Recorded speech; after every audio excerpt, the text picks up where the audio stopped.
안녕하십니까. 5월 31일 화요일 오전 11시를 막 남겼습니다. 지난 주일에 이틀간에 걸친 지방선거의 사전투표가 있었고, 내일 총선거일이 이제 성큼 다가왔습니다. 그러니까 이번 선거가 갖는 그 의미에 대해서 저는 이 방송을 통해서 여러 차례 말씀을 드렸습니다만, 다시 한번 정리해서 말씀드리면 3월 9일 윤석열 후보를 대통령을 당선시켰고 5월 10일 취임하고 지금 20일 만에 이 지방총선거가 있게 되는데, 민주당의 주체 세력들은 3월 9일 선거 그 자체를 사실상 부정하고 있습니다. 그래서 171석의 다수 의석을 가지고 국회에서 무소불위의 행패를 부리고 있는데, 검수완박법을 통과시키고, 최근에는 한동훈 법무장관에 대해서 취임한 지 며칠 안 됐는데 탄핵 얘기까지 꺼내고 있습니다. 민주당의 저 의석을 갖고는 탄핵이 가능합니다. 3분의 1이 발의하고 과반수가 찬성하면 되는 것이니까, 이런 식으로 위협적으로, 그리고 끝간데 없이 윤석열 정권을 흔들어서 조기에 낙마시킨다, 이런데 광분하고 있다고 저는 봅니다. 그래서 6월 1일 지방선거에서는 그런 점에서 새 출발한 지 20일밖에 안 된 윤석열 정권을 일단 종북주사파 친김정은 정권을 종식시키는 걸 차단하는 데는 윤석열이라는 도구를 세워서 성공했지만은, 그 이후에 지금 정권을 일단 안정기에 들어가기 위해서는 이번 이 6월 1일 지방선거를 통해서도 윤석열의 앞길을 막는 이 민주당 주체 세력들의 길을 제압하지 않으면 안 될 그런 아주 막심한 선거의 의미를 갖게 됐기 때문에, 저는 시청자 여러분께, 국민의 구성원인 시청자 여러분들에게 국민으로서 그 책무를 다하기 위해서는 이런 횡포를 부리는 집단들의 행위에 대해서 지방 총선거일 망정 압도적으로 윤석열 편에 지지를 보내는 것이 이번에는 그게 정당한 수순이라고 생각돼서 여러분들에게 호소하는 바입니다. 이재명 전 민주당 후보와 송영길 전 대표, 윤호중 현재 비상대책위원장으로 대표되고 있는 이 민주당 지도부의 그 주체 세력들의 행태는 이 지방선거를 앞두고 거의 실성한 사람의 모습을 보여요.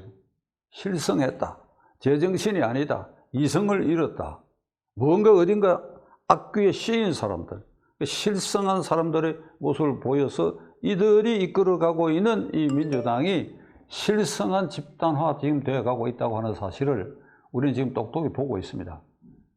많은 예를 제쳐두고 우선 인천공항 이전 문제를 둘러싼 이재명, 송영길의 말과 그 행태를 우리가 살펴보면 이 사람들이 실성하지 않고는 이런 말을 토해낼 수 없다 하는 것을 우리가 느끼게 될 것입니다.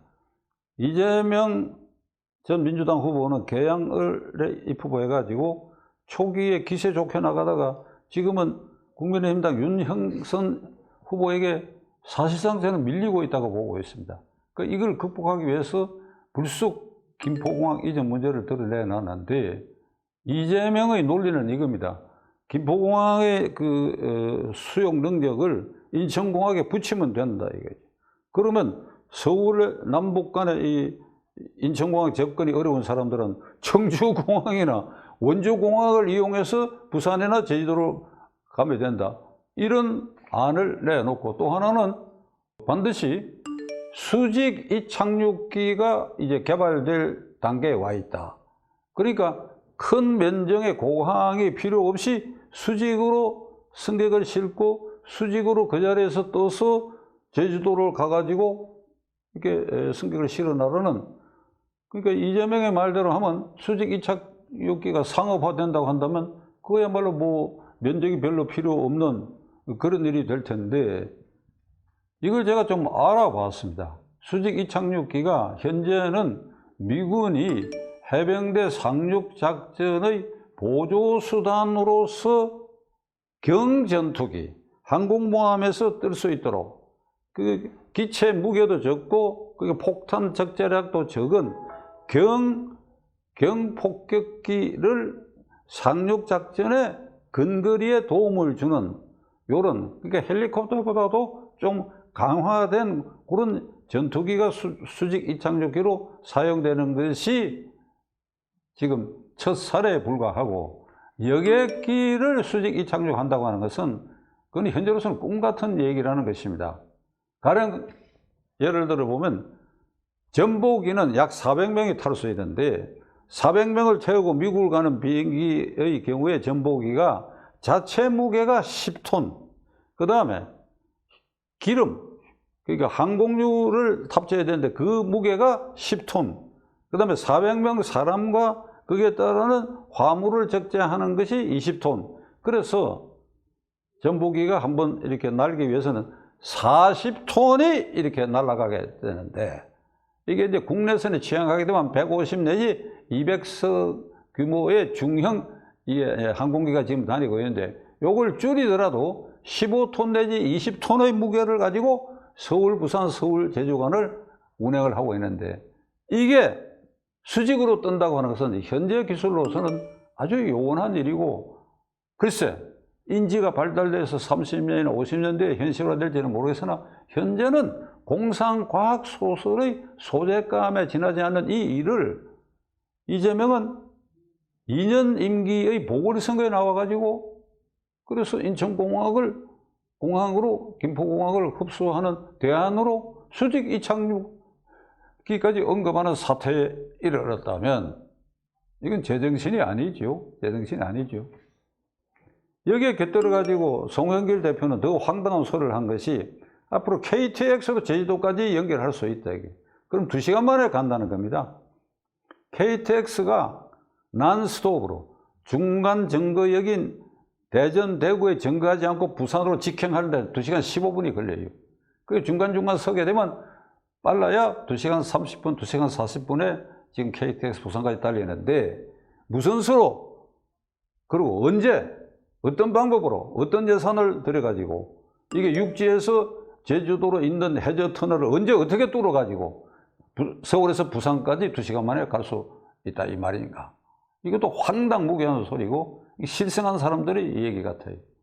송영길 대표는 이 말이 너무 허황된다고 느꼈는지 강남구의 구룡마을을 자기가 시장이 되면 개발해서 그 개발 이익이 10조가 나오는데 그 10조를 가지고 서울시에게 남녀노소 불구하고 100만 원씩 지급하겠고, 만일 지급하지 않을 때는 서울시장실에 와서 항의하라고 하는데, 어느 세월에 구룡마을을 개발해가지고 그것이 10조의 이익이 날지 안 날지 어떻게 알며, 그래 언제 어떻게 100만 원씩 나눠준단 말입니까? 더욱 황당하고 실성한 소리를 지금 계속하고 있습니다.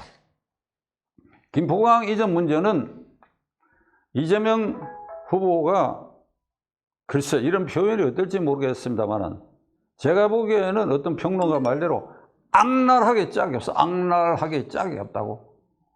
왜 그 평론가가 그런 말을 했는가 하면, 오세훈 시장이 김포공항 이전은 그거는 불가한 일이다. 이게 대도시, 전 세계적으로 뉴욕, 파리, 런던을 비롯한 도쿄 등 1000만 전후의 인구를 가진 이런 대도시에는 본공항이 있고 반드시 보조공항이 있어야 된다. 어떤 사고에 대비하기 위해서도. 그럼 서울의 수도권의 경우에 인천이 본공항, 김포의 보조공항은 반드시 필요한 것이고, 이걸 없앤다고 한다면 인천공항의 수용 능력도 이미 한계에 부닥쳐 있고, 그리고 당장은 제주도의 관광에 타격을 받게 된다 이랬더니 이재명 후보가 이게 악동 아니면 선동을 하고 있다. 이게 악동이다.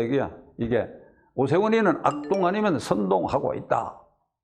그런데 그 당 내부에서는 이미 지난 대통령 선거 때 김포공항 이전 문제를 검토한 결과 공약에 넣지 않기로 한 게 지금 판명이 됐고, 그리고 제주도의 민주당 후보로 제주도지사로 나온 사람이 뭐라고 얘기하는가 하면 이게 말도 안 되는 소리라고. 이게 말이 되는 소리냐고 그렇게 이제 하는데, 이재명에 대해서 노골적으로, 송영길에 대해서 노골적으로 이름을 들먹이진 않았지만은 이거 당이 이렇게 하면 안 된다고 해놔놓고 그 제주도지사 민주당 후보는 무슨 얘기를 하는가 하니까 국민의힘 당이 이거 정략적으로 이용한다고 얘기를 하고 있어요. 그 상층부의 총괄선대위원장 이재명, 그다음에 서울시장 후보 송영길이가 실성한 소리를 하니까 그 지역 도지사 후보로 나온 사람도 실성한 것 같아. 국민의힘 당이 이걸 언제 정략적으로 이용을 했습니까? 민주당의 이재명, 송영길이가 되지도 않는 소리를 지르고 하니까 민주당이 이걸 공격을 했을 따름인데 이걸 민주당이 정략적으로 이용한다. 이러니까 민주당의 경우에는 위나 아래나 전부가 실성한 집단화 되어버렸다. 경기지사 후보로 나온 민주당의 김동연 후보는 성남공항을 폐지하는 공약을 내걸었어요. 대안으로 성남공항의 기능을 김포공항으로 이전한다는 공약을 했습니다. 이게 무슨 소리입니까? 이게 같은 민주당 안에 경기지사 후보는 성남공항을 폐지하고 김포로 그 기능을 합친다고 그랬는데 이게 이재명이나 송영길이는 김포를 없애고 무슨 엉뚱한 소리들을 하고 있는, 그러니까 민주당 안에서도 손발이 맞지 않다. 이게 왜 이런 현상이 되느냐? 결국은 거슬러 가서 이 현상의 원인자는 이재명이다. 이재명이가 헌법 46조에 규정되어 있는 국회의원은 국가이익을 우선하여 양심에 따라 직무를 행한다라고 하는 국회의원 그 본연의 임무를 수행하기 위해서 연고지를 떠나가지고 계양을구에 쉽게 당선되려고 한 지역에 입후보하게 된 것은 그에게 향해지고 있는 13가지 사법 처리를 면하기 위한 방편으로 국회의원 신분을 획득하여 불체포 특권을 누리겠다고 하는 그 동기 이외에는 설명할 방법이 없다. 이게 선거 중반전에서 종반적으로 갈수록 불리해지니까 이제는 실성한 사람처럼 막대 놔놓고 아무 소리나 양 짓거리고 돌아다니고 있다. 수직 이착륙기가 이게 대안이 될 수 있다는 건 아마 앞으로 한 몇십 년간 두고 이게 화제가 될 것입니다. 이 사람은 대통령 선거 때에도 우리 원화, 한국 돈이 곧 기축통화가 되기 때문에, 달러와 같은 기축통화가 되기 때문에 국가 부채 비율이 현재 60%에서 100% 돼도 괜찮다고 짓거리는 사람이에요. 그러니까 이 실성한 사람이 계속해서 실성하는데 그 실성한 깊이가 자꾸 깊어지고 있다. 또 하나 민주당은 27살 먹은 여성 이 비상대책위원 박지현 위원장이 지난주일에 이제 우리 당은 반성하고 쇄신해야 된다. 그런 점에서 586은 물러나야 된다. 586 세력들은 너무 오래 했다. 물러나야 된다. 또 최강욱에 대한 성추행 사건에 대해서는 빨리 조기에 징계 처분을 해야 된다. 이 말을 했더니 이게 이재명 그리고 문재인 이게 지원 세력 이 홍위병들이 벌떼처럼 들어 일어나고 윤호정 대표가 책상을 치면서 이게 무슨 당이 이 꼴이냐고 소리 지르고 하니까 사흘 만에 사람이 잘못했다고 항복을 했어. 잘못했다고. 옳은 소리 한 비상대책위원장으로 하니까 사흘 만에 잘못했다고 항복하게 만드는 이 집단이 정신이 나간 집단이 아니냐 이 말입니다. 결론 내리겠습니다. 그래, 이런 집단이 윤석열 대통령을 조기에 흔들겠다고 하는 거 국민 여러분이 동의하십니까? 그리고 이재명이가 자기의 방탄복, 불체포 특권을 위해서 배지를 달려고 하는 그 목적 때문에 나와가지고 온갖 나라를 어지럽히고 나라를 아작내는 소리를 지르고 다니는 거, 이걸 국회의원을 뽑아야 됩니까? 안 되죠. 용납할 수가 없습니다. 문제는 내일 투표일인데 박찬종 TV 이 방송을 들으시는 분들은 주위에 10사람들에게 전화를 좀 걸어 주십시오. 이건 안 된다. 여러분이 살고 있는 자리에서 윤석열 후보를 지원하는 쪽으로 투표를 해야 되고, 특히 계양을구 국민 여러분들에게는 제가 지난 토요일에도 광화문 광장에서 정말 진심으로 호소를 했습니다. 여러분들은 헌법상 제1기관인 국민들입니다. 계양을구에 국한된 유권자가 아닙니다. 국민입니다. 국민의 도리를 다하고 국민의 책무를 다해야 그것이 우리가 헌법상 제1기관인 국민의 자부심을 갖게 될 것입니다. 계양을구 국민 여러분들에게 다시 한번 간절히 호소하는 바입니다. 방탄복 입기 위해서, 불체포 특권을 위해서 나와가지고 온갖 헛된 소리를 저지르는 이 사람을 이 계양을구에서 국회의원을 뽑아놓으면 여러분들의 자존심 어찌 되는지 한번 생각을 해보시기 바랍니다. 끝까지 시청해 주셔서 감사드리고, 내일은 모두가 사전투표에 참가하지 않으신 분들은 전부 투표소에 가서 이 투표율을 제고해야 되라고, 이걸 마지막으로 호소하는 바입니다. 끝까지 시청해 주셔서 감사합니다.